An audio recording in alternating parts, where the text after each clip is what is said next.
was identified as mentally retarded, put back from the 5th grade into the 4th grade, and stayed in that category until I got out of high school.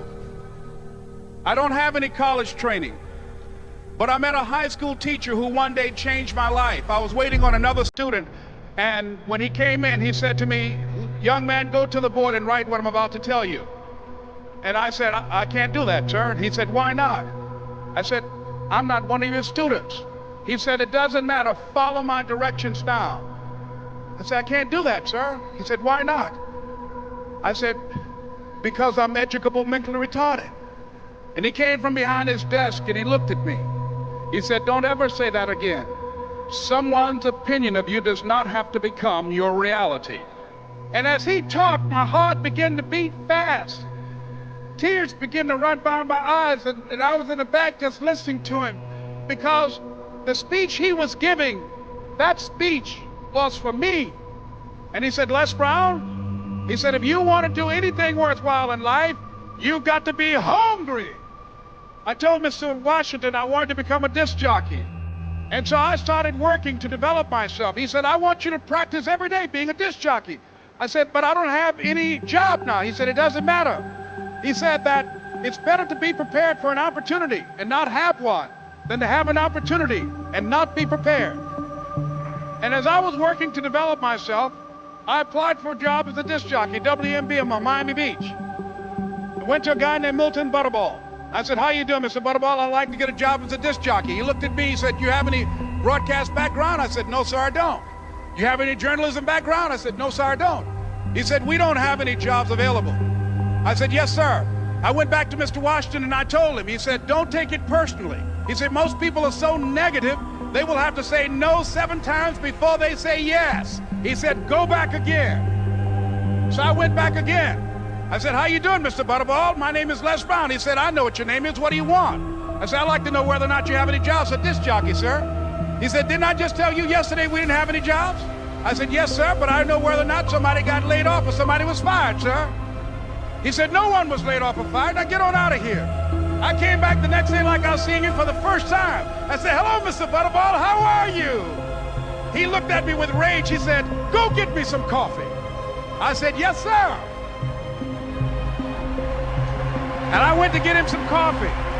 After a while, I would get their lunch and dinner, and I would go in the control rooms and take the disc jockeys their food, and I would not leave until they would ask me to leave.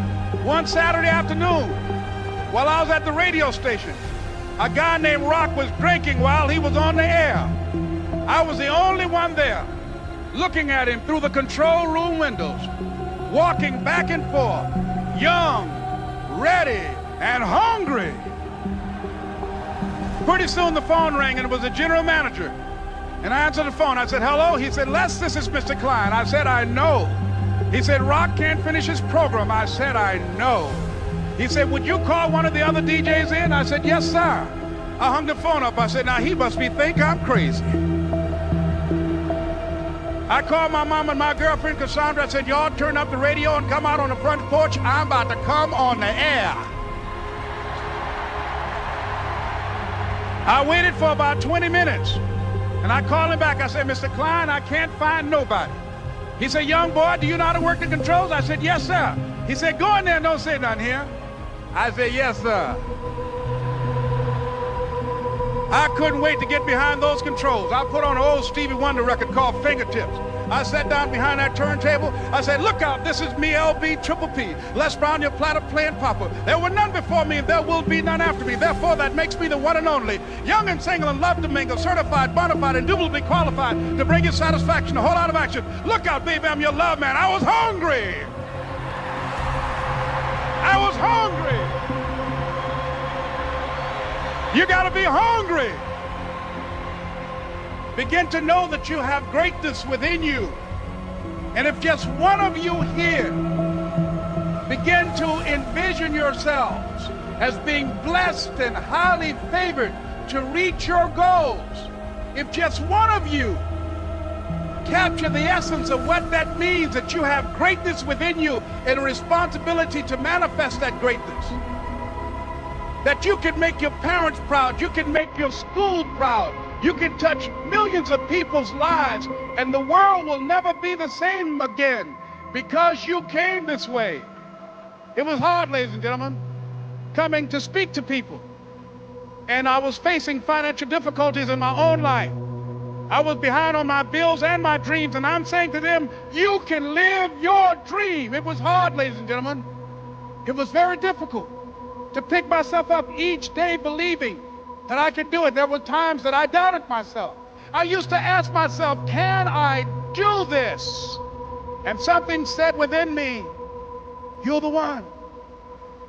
Don't give up on your dream. By continuing to push forward, by continuing to run toward my dream, that one day I would have my own talk show. It's a long shot, ladies and gentlemen, from Liberty City, an abandoned building on a floor, never knowing my mother or father. It's a long shot. Being here with you today in this dome in Atlanta, it's a long shot. No college training, labeled educable, mentally retarded, but I kept running toward my dream. Don't stop. Don't stop running toward your dream.